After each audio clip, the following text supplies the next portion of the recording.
is Edmund Joseph DeAndre, and I went to high school here. I started in the 9th grade. I went to parochial school, 8th grade, Catholic school, and then from there I came here, graduated in 1948.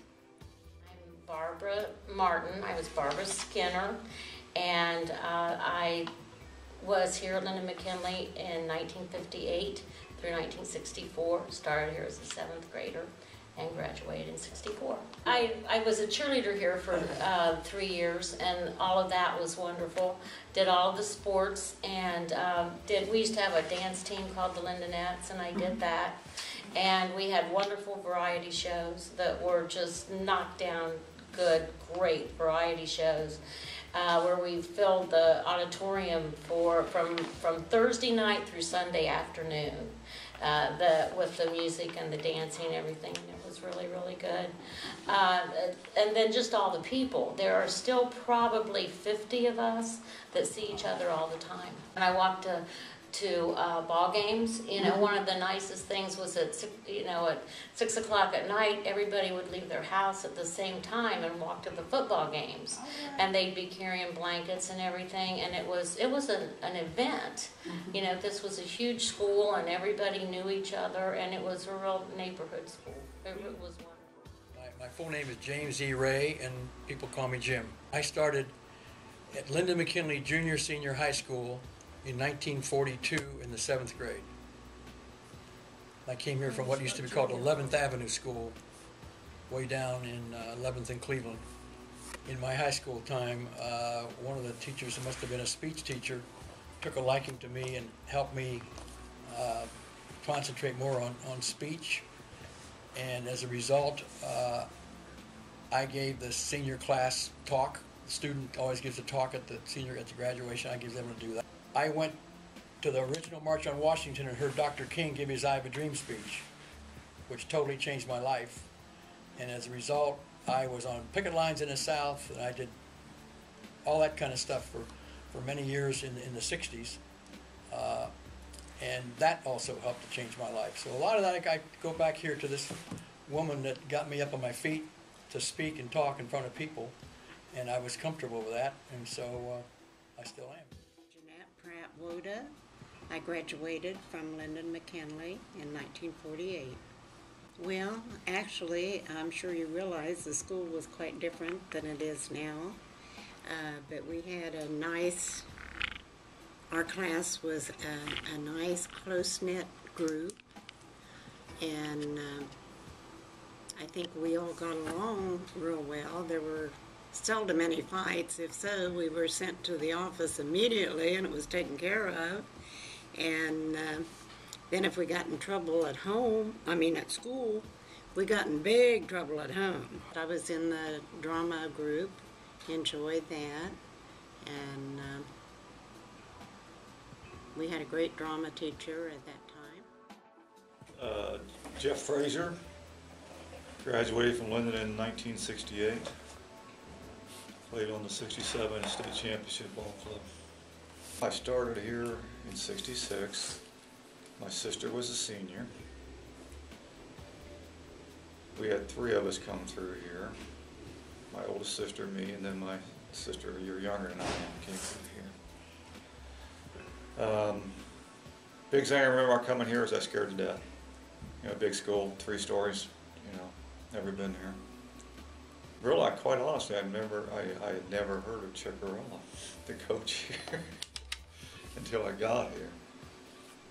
I played ball in middle school, but back then they called it junior high school. Over at McGuffey.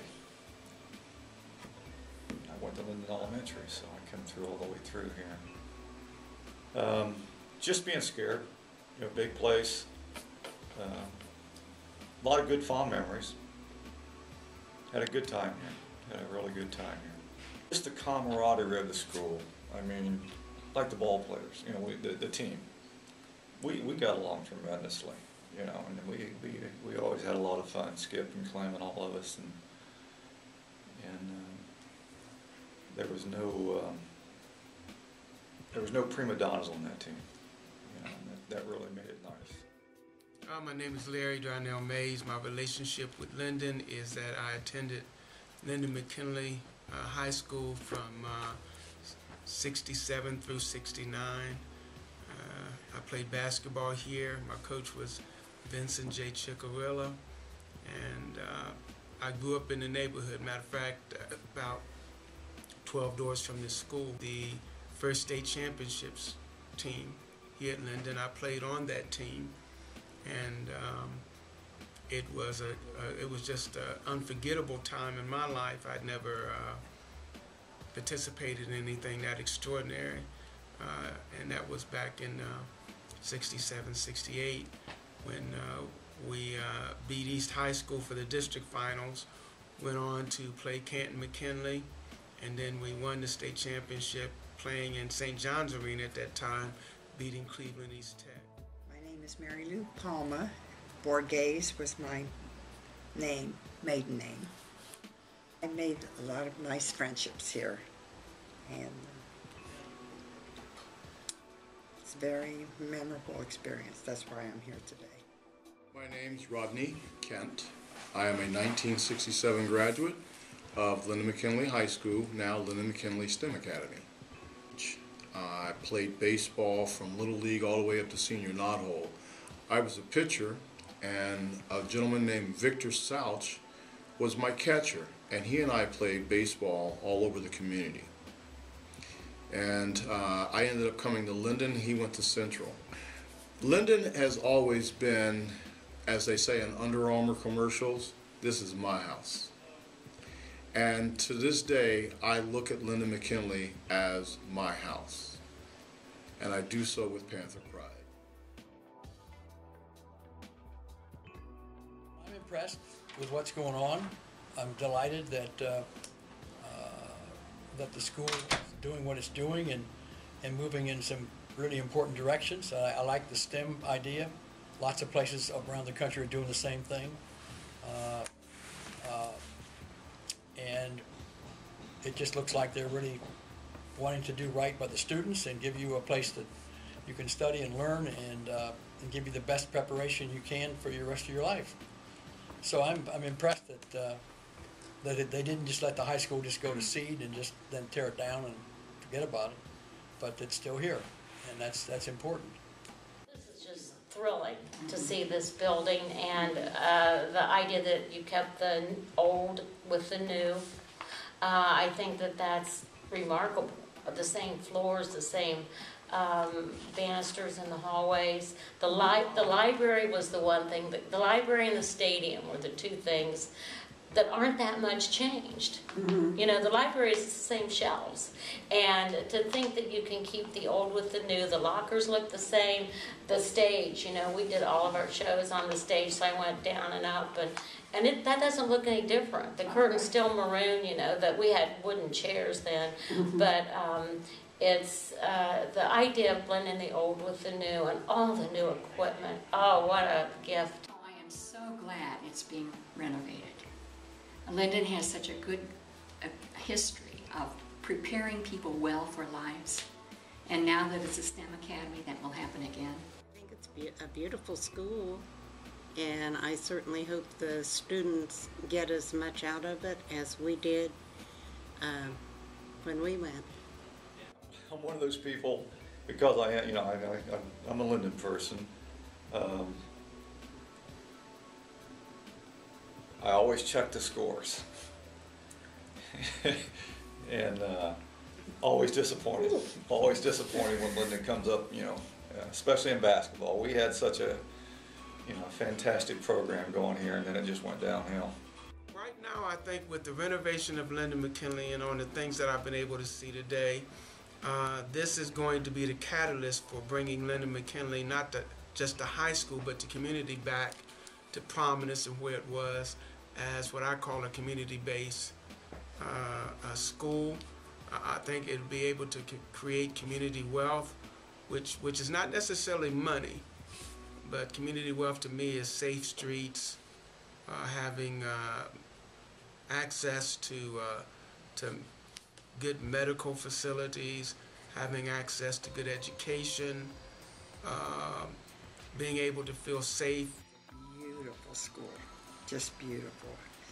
And hopefully that, the students learn a lot. We've had a lot of very professional people. Jean Harris, for example, I met her last night, and she graduated from here and then graduated from Notre Dame, which I was very impressed with. I think that this is an exciting time. Linden is transitioning from a Victorian Renaissance into what is going to be state-of-the-art futuristic endeavors. And I say that because of the Technology STEM Academy that's currently here. And with that, there's going to be an emphasis on math and science and technology and those kinds of things. And the students, in its early infancy, is beginning to rise to that challenge. The students are beginning to buy into the concepts of quality education, knowing that quality education will lead to a future for them. And they, in turn, become the examples of what other students have the ability to achieve. There is a saying that whatever the mind can conceive, so can the person conceiving it. If you believe that you have the ability to learn your ABCs and you learn them, you have accomplished something.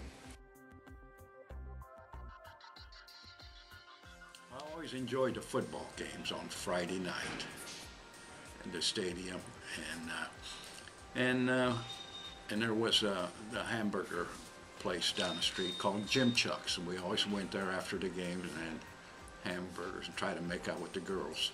My name is Burl Gallagher Chickarella, and Coach Chick was my husband. My first memory of Linden is my mother had some relatives who lived in Linden, before the 40s, and always had respect for the area. And her relatives were mostly railroaders.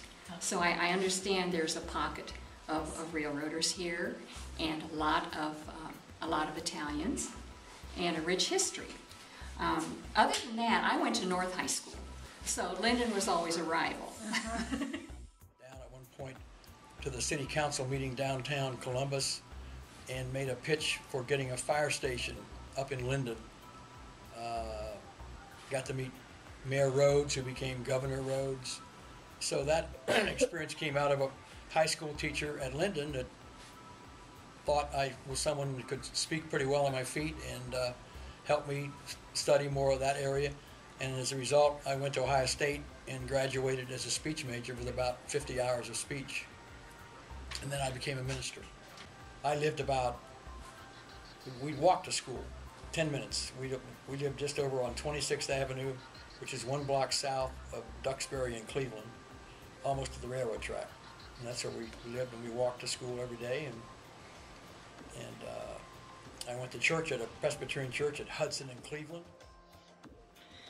It was a really nice place to live. Everybody got along well. And most of us, well, in fact, probably all of us in our class and graduating, we didn't have cars like the young people do today. Expect to get one when they turn 16. And we knew we had to work for it because our parents had gone through the Depression and came out of the Depression only because of World War II. And then there was more work for the men at that time. I grew up in this, again, my grandparents lived here, my aunts and uncles lived here, and we lived here at Hudson and Cleveland Avenue, as a matter of fact, so.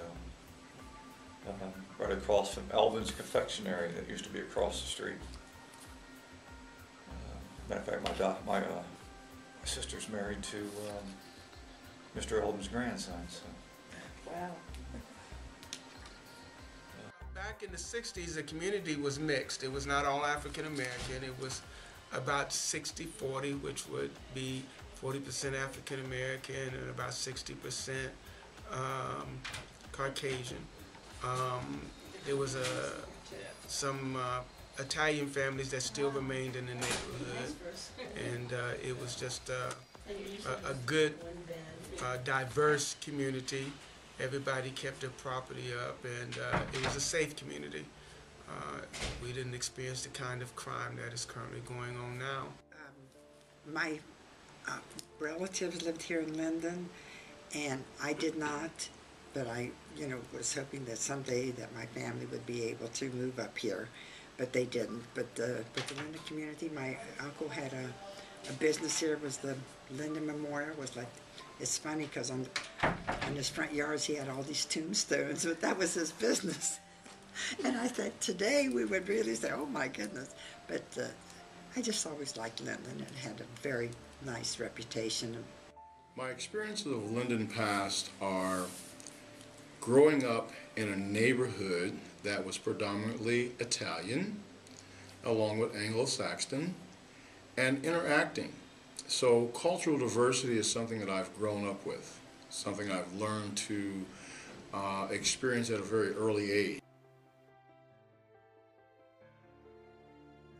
It's a lot different than when I grew up in Linden. I mean, it was, the neighborhood's kind of deteriorated, certain parts of the area deteriorated, but it seemed like it's coming back, with the new school here, and I think it's going to be all right. Just driving through the neighborhood and seeing the lovely old homes, hopefully they will be cherished homes again and well loved by families that can create a new birth in Columbus. Well, this is a good step. I like this. This is really great. I think, like Rodney and everybody else has been saying, you need to get pride back in this neighborhood. This was a nice working class, community, and it needs to get back there. And this is a good step towards it. I'd love to have that gymnasium back when I was playing. My concern right now is that it's got the reputation of being how shall I say it? There's a lot of things that's been going on that's people are frightened about. This is what I'm hearing, but from what I'm seeing, it's going to be up and coming. And to the people of the Linden community, I challenge you to dream. I challenge you to have pride, not only in yourself, but in the children who live here and grow here, and in this institution of higher learning. For our children are truly the seeds to the future. Love them, praise them.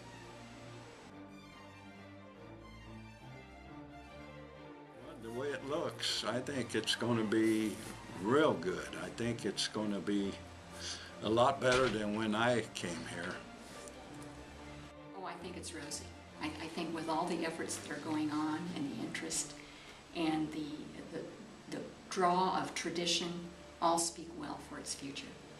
I'm optimistic. I think it looks like there are some good folk that have taken seriously the need to properly educate our young people. Well, let's hope it's a good future. I still live not too far from the Linden area, and Linden has a lot to offer. The community, I hope it thrives and stays solid, and that people appreciate it that live here. I would like Linden to get back to, close to where it was and stuff like that, but I'm getting tired of people when you say I went to Linden, they go ooh. I'm going, that's they got a bad idea about Linden, and some of it earned, some of it not earned. It's just. And I explained to him, how it was 40 years ago. Future's bright, unlimited, high expectation. And a lot of that not only becomes a part of what Linden High School will do, but I think a lot of that falls on parents who are advocates of education and family values. So I think it begins with the mindset of the community when it comes to family values. I think it's really great, and it looks like they're really working hard to bring the community back to high standards. And I think it's going to be very successful. I really do. I think the outlook of Linden McKinley STEM will be a very bright one. As a student here myself, I can tell you that when I left, people said that I had the equivalent of a 4-year degree. And that is attributed to the teachers who were here. In a summation that I wrote at the close of a program of review for the Columbus Public Schools, I stated that education without discipline is chaos. And that is something that is important. If you're playing athletics and a coach grabs your helmet during football season and gets right up into your face, your family's not going to come running out of the stands, grandma's not going to raise her cane. Your son is going to say, Mom, I got this. Dad, I got this. Grandma, I got this. This is me and Coach being one-to-one and seeing eye to eye. That's discipline. That's dedication of purpose. And that is something you do not put a price tag on.